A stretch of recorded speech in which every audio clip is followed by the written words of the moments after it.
नमस्कार, मैं हूं सुदर्शन चक्रधर और आप देख रहे हैं चक्रव्यूह। मुफ्त मुफ्त मुफ्त चुनाव आते ही महाराष्ट्र में किसी क्लियरेंस सेल जैसा माहौल बन गया है। रस्ते का माल सस्ते में की तर्ज पर हर राजनीतिक दल और दोनों प्रमुख गठबंधन न केवल वादे पर वादे कर रहे हैं बल्कि अपने वादों को बड़ा चढ़ाकर पेश भी कर रहे हैं। सवाल है कि क्या जनता को ये मुफ्त की रेवड़ियां जनता की ही जेबें काट कर नहीं बांटी जाएगी? आज के चक्रव्यूह में हम यह जानने की कोशिश करेंगे कि महायुति और महाविकास आघाड़ी यानी दोनों के संकल्प पत्र बनाम गारंटी पत्र की असलियत क्या है और जानेंगे कि कौन कितना बड़ा लॉलीपॉप जनता को दिखा रहा है। कई दशक पहले दक्षिणी राज्यों से शुरू हुआ यह सिलसिला अब करीब करीब पूरे देश में फैल चुका है। चमत्कारी बात यह है कि हर एक पार्टी ऐसे वादे करती है और दूसरे पर उंगली उठाने का कोई मौका भी नहीं चूकती। झारखंड और महाराष्ट्र में चुनावी गर्मी पकड़ ही रही थी कि एक बार फिर यह किस्सा खुल गया।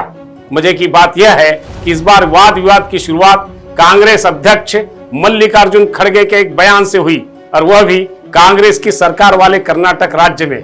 खड़गे के बयान को प्रधानमंत्री नरेंद्र मोदी ने लपक लिया और फिर कांग्रेस के नेता भी खुलकर मैदान में उतर गए। शुरुआत इस बात से हुई कि कर्नाटक सरकार महिलाओं के लिए मुफ्त बस सेवा देने वाली शक्ति योजना खत्म करने जा रही है। खड़गे के सवाल उठाते ही कर्नाटक के मुख्यमंत्री सिद्धरमैया और उप मुख्यमंत्री डीके शिवकुमार ने तुरंत उन्हें दुरुस्त किया और कहा कि योजना की समीक्षा की बात हुई है, उसे खत्म करने की नहीं। लेकिन यह बात चूंकि खुले मंच से हुई जहां पूरे प्रदेश का मीडिया मौजूद था, तो खड़गे ने एक तरह से राज्य के नेताओं को फटकार लगाई और कहा कि उन्हें ऐसी बातें नहीं कहनी चाहिए जिनका दूसरी पार्टियां फायदा उठा सके। साथ ही उन्होंने यह भी कह दिया कि राज्य का बजट देखकर ही गारंटी देनी चाहिए। अगर आप बजट से ज्यादा की गारंटी दे देंगे तो दिवालिया हो जाएंगे। इस तरह अंदर की बात सबके सामने आ ही गई। अब बीजेपी को मौका मिला तो उसने यह बात भी पकड़ ली और खुद प्रधानमंत्री नरेंद्र मोदी मैदान में आ गए। उन्होंने कहा कि कांग्रेस गलत वादे करके बेनकाब हो गई है। इसके साथ ही भाजपा ने सवाल उठाना शुरू कर दिया कि सिद्धरमैया सरकार ने कर्नाटक की माली हालत खस्ता कर दी है और सरकार के पास वादे पूरे करने के लिए पैसे भी नहीं हैं।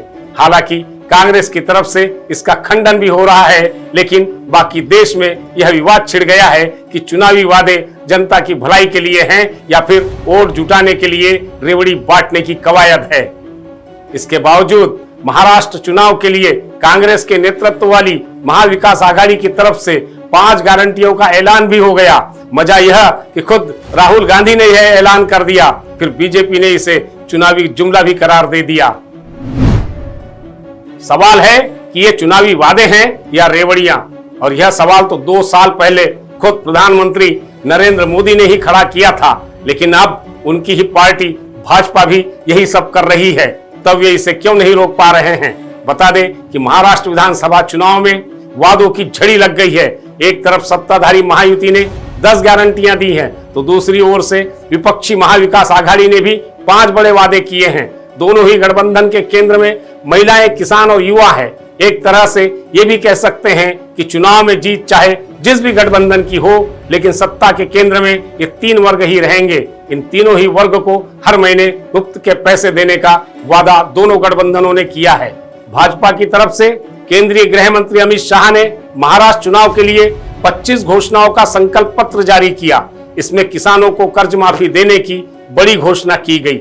वहीं लाडली बहना योजना की लिमिट बढ़ाकर हर महीने 2100 रुपए देने का वादा भी किया गया। इसके साथ ही कपास और सोयाबीन की फसलों का एमएसपी बढ़ाने, वृद्ध पेंशन योजना की लिमिट 2100 रुपए करने, राज्य में 25 लाख रोजगार देने, फसल नुकसान में एआई की मदद लेने, धर्मांतरण के खिलाफ कानून बनाने, राज्य में एआई यूनिवर्सिटी खोलने और 50 लाख लखपति दीदियां बनाने जैसे कई अनपेक्षित वादे भी किए गए हैं। ऐसे में कांग्रेस भी कहां चूकती, उसने भी चुनावी पिटारा खोल दिया और भाजपा का संकल्प पत्र जारी होने के कुछ देर बाद ही कांग्रेस अध्यक्ष मल्लिकार्जुन खड़गे ने महाविकास आघाड़ी की तरफ से महाराष्ट्रनामा जारी किया। इसमें 5 गारंटियां पूरे करने की गारंटी दी गई।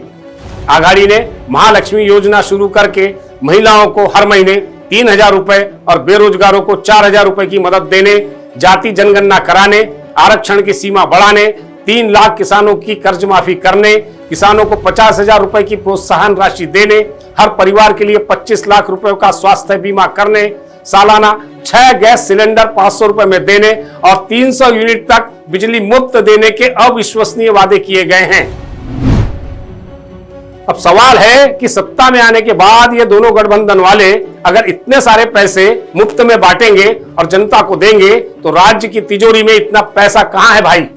अगर इनकी सरकार जनता की जेबें नहीं काटेगी तो और क्या करेगी? फिर दोनों गठबंधनों के घोषणा पत्रों को देखकर सवाल उठता है कि महाराष्ट्र का मतदाता विश्वास करे भी तो आखिर किस पर करे? एक गठबंधन महिलाओं को 2100 रुपए हर महीना देने का लालीपाप दे रहा है तो दूसरा इसी स्कीम में 3,000 रुपए देने का झांसा दे रहा है। ये सब जनता का खजाना लूटना नहीं तो और क्या है? और ये जनता का खजाना यानी हमारा खजाना है। मतलब आने वाले दिनों में जनता की जेबें कटनी तय है, यानी जेब कटों की सरकार बननी तय है। इसलिए प्रत्येक मतदाता को अपना वोट बहुत सोच समझ कर ही देना चाहिए। आज के चक्रव्यूह में बस इतना ही। अगली बार फिर किसी नए मुद्दे पर करेंगे चर्चा। नमस्कार।